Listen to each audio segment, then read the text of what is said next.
Yo, what's up, guys? Today I just wanted to talk about why 70% of businesses fail and only 30% really succeed. But if you stay tuned, I'm going to explain to you on how you can be that 30% that'll succeed in your business. So, guys, number one, 70% of businesses fail. They really honestly fail because they give up. That's really the only way how you possibly can fail is if you give up. You can't fail if you stay in the game. You can stay in the game for 100 years, however long you live until, and you still haven't failed. You might have many failures along the way, but you still have not thrown in the towel. You still have not failed. 70% of businesses are failing because they're not making the necessary requirements to adjust and to be able to understand why their business failed, why that thing that they did failed, how they can be better at it tomorrow, how they can be better at it the next week. Are they making the necessary reinvestments? Are you reinvesting back into your business or your knowledge? Because, guys, sometimes reinvestment is not only about the money. Sometimes reinvestment can be just about the knowledge. It could be about you putting in more work. You taking the necessary courses you need to take.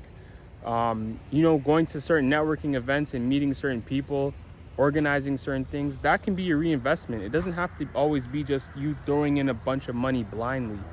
So a lot of these guys that are failing, that's the 70% of small businesses that's not making it.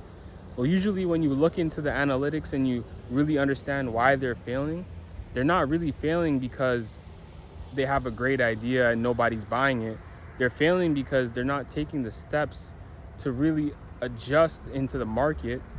Maybe some people, they start a small business and they start it in an area where nobody is. Their target market is not even there because they didn't do the research.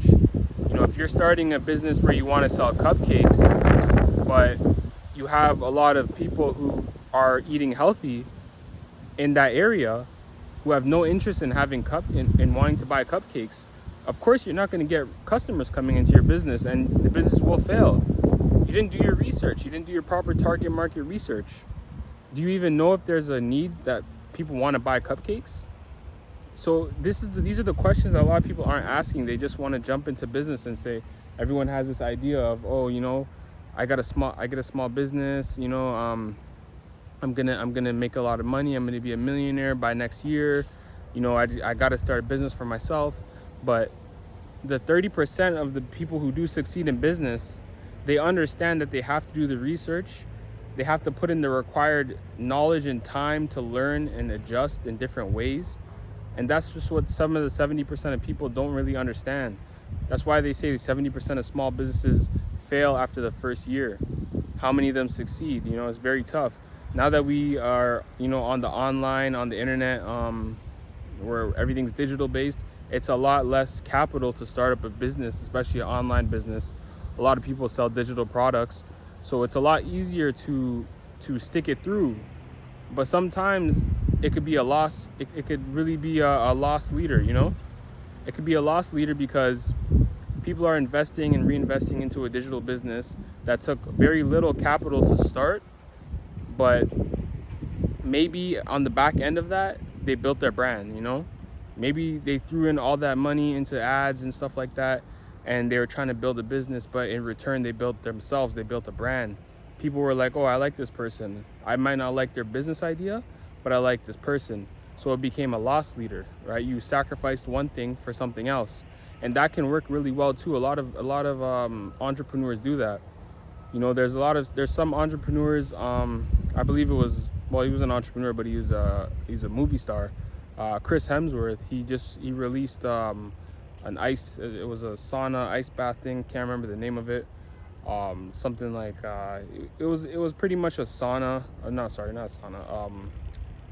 Ice. When you dunk your body into one of those ice baths, whatever. He released a brand like that, and he was releasing a product like that, but the product didn't take off, right? The product didn't do well. Chris Hemsworth's fans weren't really purchasing into the product, but the thing that separates everyone else from everyone else who actually make those kind of products compared to somebody like Chris Hemsworth who didn't do the greatest with that product is that they did their product research. They understood that, okay, this is the trend right now. We need to release these kind of products. This is the market we need to get our product in. This is the area we need to get our product in, and that's why I succeeded. So a lot of people don't really see that. They just try to release products, right? And sometimes a lot of businesses will try to copy other businesses, and it's not really the best thing to do, because if you look at another business, you don't understand. It's like an iceberg, right? Like, you don't understand what's going on beneath it. You don't understand what's going on with the advertisements. You don't understand who their target market is. You don't understand some of the back end products they have. You know, they might even just be having a front product that's in front of the world that everyone sees, but you don't understand that they have email marketing campaigns and sequences that are advertising for a higher ticket product, which is for like $1,000. But in the face of the world, they have like a $25 or $10 product, but then they're actually in a loss. They're in the red for that product. And then they only have a few people that are signing up for their high ticket $1,000 program, and that's where they make all their money. So you're thinking that they're making all their money off that small product, and they're not making anything. So you try to copy them, you're going in the red, and you don't understand why it's not working for you and it's working for them, because you don't understand their back end. You don't understand what they're doing. So it's not good to copy other people and other businesses, because you don't understand their analytics and what they're doing, right? So this video, guys, I just wanted to talk about why the 70% of people do fail small businesses, right? Sometimes it's also not just about continuing on and keep going and eventually something will happen. Sometimes you do have to switch and pivot your position on different businesses. You have to try different things. That's all part of being the entrepreneur, right? And that's what the 30% of people who succeed understand, is that they're not going to win in every business. They're going to have to pivot and do different things. They're going to have to reinvest the money, right? Some of the 70% of people, they don't really understand. Some people are not built for entrepreneurship, right? It's not for everybody. So don't be scared when you see that statistic. You know, if you're an entrepreneur, you're a business owner, don't be scared if you see that statistic that 70% of businesses fail the first year. That won't be you. If you're watching this video, that won't be you, you know. If you have the hunger, it won't be you. If you have the grind and the mindset to keep going and to strive for the greatest achievements you could possibly achieve in your business, it won't be you, because you're going to make the necessary changes and steps to make your business succeed, or whatever other businesses you have succeed. So just keep going. You know, if it fails, keep on trying. Try something else. That's the whole point, right? That's the whole point. Try something else. You have to keep on going, keep producing more content, more business ideas. Write them down every week. Write something new down that you want to try for this week or this month in your business. You know, don't spread yourself too wide. Keep going, stay thin and narrow on your business, and have a tunnel vision so you can attack that one thing in your business.